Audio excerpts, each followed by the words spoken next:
De nombreuses personnes ont suivi Jésus-Christ pendant sa vie sur terre. Parmi toutes les personnes qui l'ont suivi, les 12 apôtres étaient ses disciples et amis les plus dévoués. Après l'ascension du Christ, 11 d'entre eux ont suivi la grande commission et sont devenus les principaux enseignants de l'Église. Mais vous êtes-vous déjà demandé ce qui leur était arrivé exactement? J'ai déjà fait une vidéo là-dessus. La signification de leur nom. Comment sont-ils morts et où se trouvent leurs dépouilles? On en discute juste après le générique.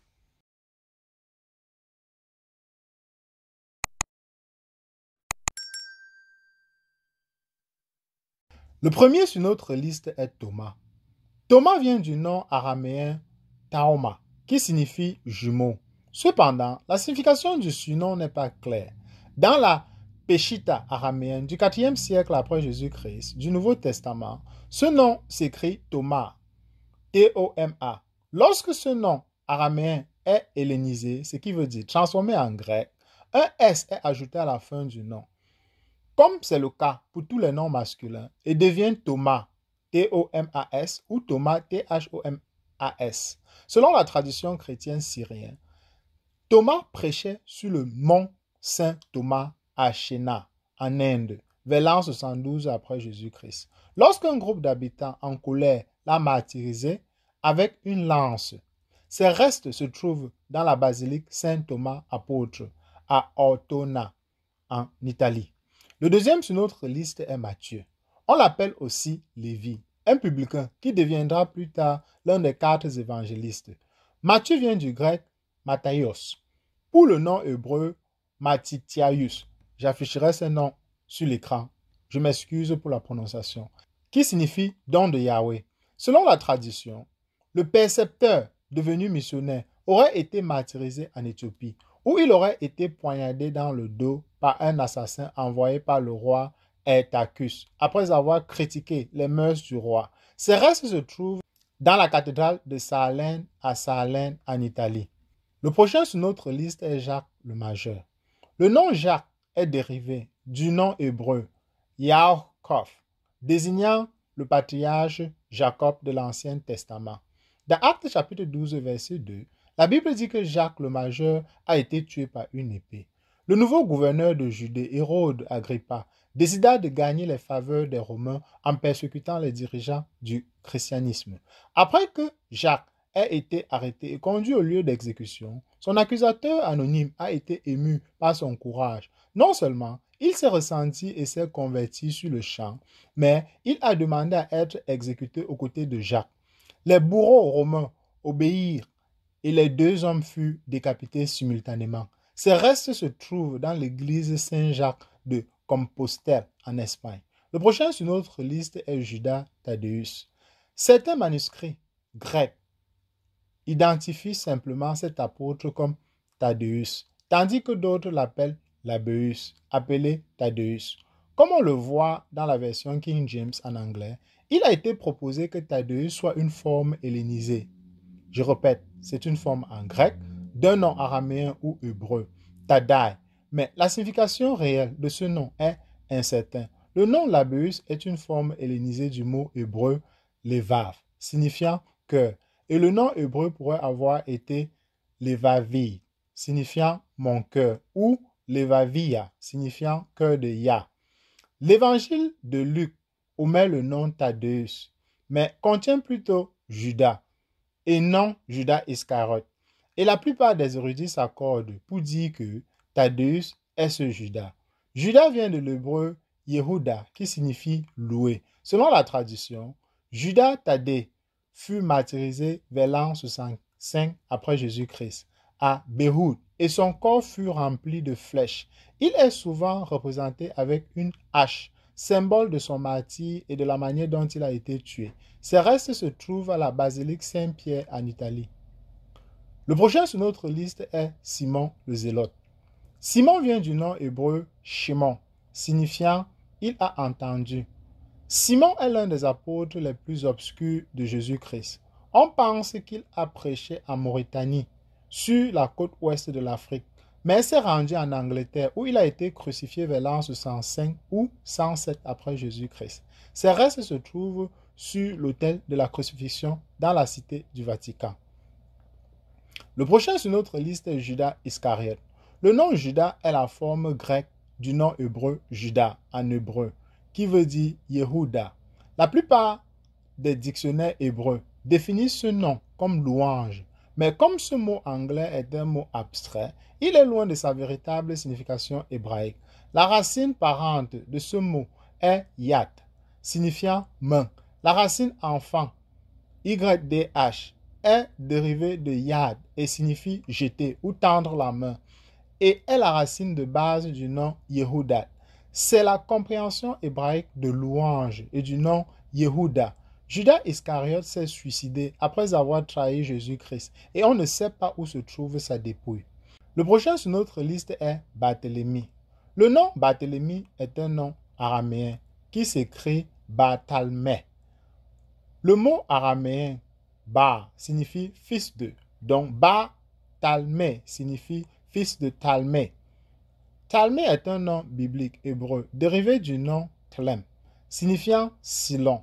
Dans le livre de Jean, Barthélemy est identifié comme étant Nathanaël.